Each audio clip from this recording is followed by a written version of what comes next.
What's up, guys? It's Brian from the Exact Cybersecurity and IT YouTube channel. Welcome to another video where we help educate you about what's going on out there in the world when it comes to cybersecurity and what you can do to protect yourself.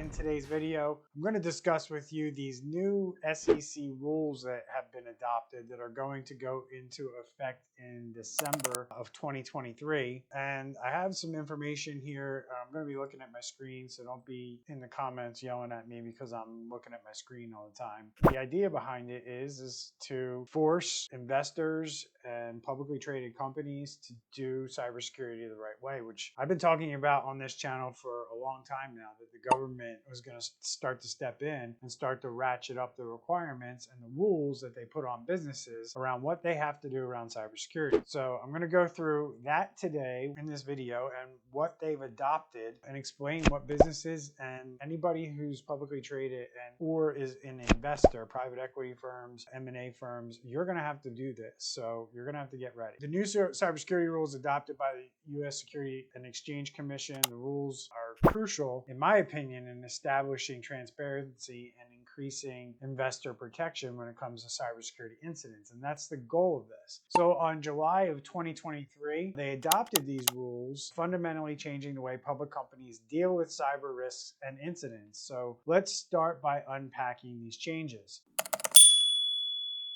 Firstly, the new rules require companies to adopt and maintain policies and procedures designated to ensure that relevant information about cybersecurity risks and incidents is collected and processed to enable senior management to make disclosure decisions. This means companies need to regularly review and update their cybersecurity related disclosure controls and procedures. This is what I have been beating the drum about for about the last 12 months, is that the government is going to make senior management get involved with cybersecurity. They've been avoiding it. They've been pushing it to delegating it to other people in their companies, mainly CISOs and IT people. The laws and the rules are changing and they're going in this direction, and they're just kind of scratching the surface here with saying like, hey, if you have an incident, you need to have the senior management involved in the process that you have around disclosing this. So that's thing one. Thing two, the rules necessitate the involvement of a company's board of directors.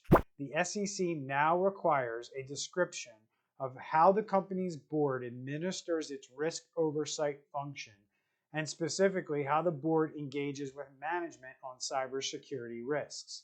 So they have to tell the world in their filings, basically, how we get our information around cybersecurity.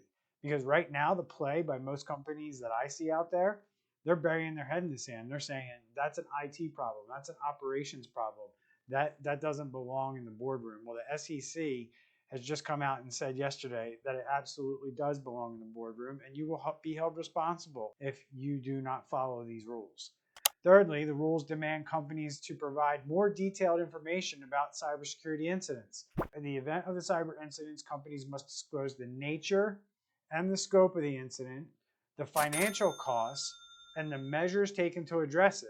So no more, hey, we experienced a data breach. We experienced a cyber attack. You get hit with ransomware, you have to say you got hit with ransomware. You had a business email compromise, you got to say you had a business email compromise. You have to say what it cost your company. And then you have to say what we did to address it, right? You can't just pay the ransom and move on, or file a cyber insurance claim and move on like nothing happened, like a lot of companies do today.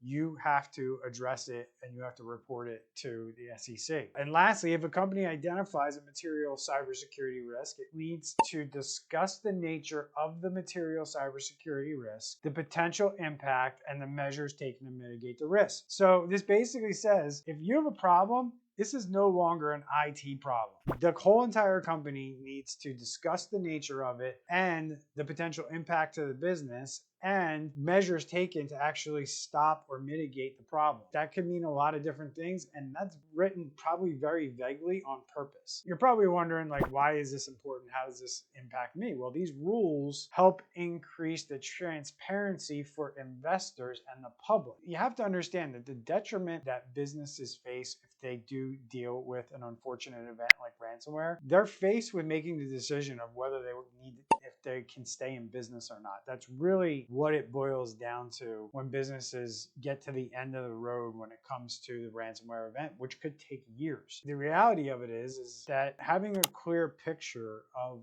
your cyber risk and response protocols, investors can make more informed decisions about whether or not they should invest in your company, if they should give you money, if banks should lend you money to finance the companies that you want to purchase, if you're in private equity. Right now, it's a numbers discussion. It's a P&L discussion. It's an expense discussion. It's a profitability discussion. Very rarely do we hear or do we see banks or finance companies or big investment firms who invest in these private equity companies asking questions around cybersecurity. And that has to change. It has to change from a lot of different perspectives. And I applaud the SEC for doing what they're doing here. This doesn't come without challenges. Companies will now need to ensure that their cybersecurity policies and procedures are up to date, which is a really hard thing to do. It's much, much easier said than done there. They need to be capable of identifying, assessing, and managing their cybersecurity risks. Again, a hell of a lot easier said than done. Most companies that I come in contact with, which is a lot by the way, they don't even know how to identify their risk. They're clueless. They think they have good cybersecurity because they don't even know how to identify where they have a problem. So they don't even know. So the fact that they don't know gives them some kind of confidence to say, well, we're good cybersecurity, we're good. It takes a hacker or it takes somebody like us to come in and tell companies like, hey, you have a problem here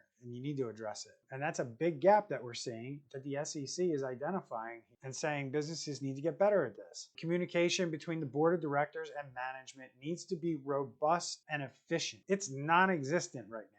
So they're basically saying, you saying to somebody in your company, go take care of this, that's not going to fly anymore. Boards of directors, managers saying that they're not aware of cybersecurity or it's not their problem. That's not going to fly anymore. The SEC is stating this. I'm just going to give you a heads up, guys. If your business is not under the rule of the SEC, it's coming in other forms and other ways throughout the government, through states, through the federal government, through things like FTC safeguards, through things like CMMC. And people who have those contracts, you might be doing business with those people. And they're going to start putting language in their business contracts that state that you do cybersecurity, because part of what they have to do is evaluate third-party risk. And if you're part of that chain where a company that you work with supplies something to the federal government, I think about schools, I think about hospitals that get money from HHS. This is going to impact all businesses all the way down. It's going to have a trickle-down effect. So that's it. So I mean, the new rules are challenging, but in my opinion, they represent a huge step forward in protecting investors and protecting the public, because the reality of it is like your money's not coming back if they have to pay to a cyber criminal and they have to get themselves out of a jam because they have ransomware or some other cyber attack caused them to lose money. That's probably your money that you invested in the company. So it's important than ever to ensure that your company is prepared, resilient in the face of these threats, and that's what the SEC is trying to do here. So guys, I'll continue to bring you updates as this progresses. I'll continue to bring you updates as more laws and more things are put on the books, but love to hear your thoughts on this in the comments below. Does the SEC rules impact you? Do you think that this is all a big, not much to do about nothing? I don't think it is. So this is a step in the right direction for businesses who have publicly traded or are investor backed. You got to start doing cybersecurity the right way per the SEC come December. So see you in the next video. Take care, everyone.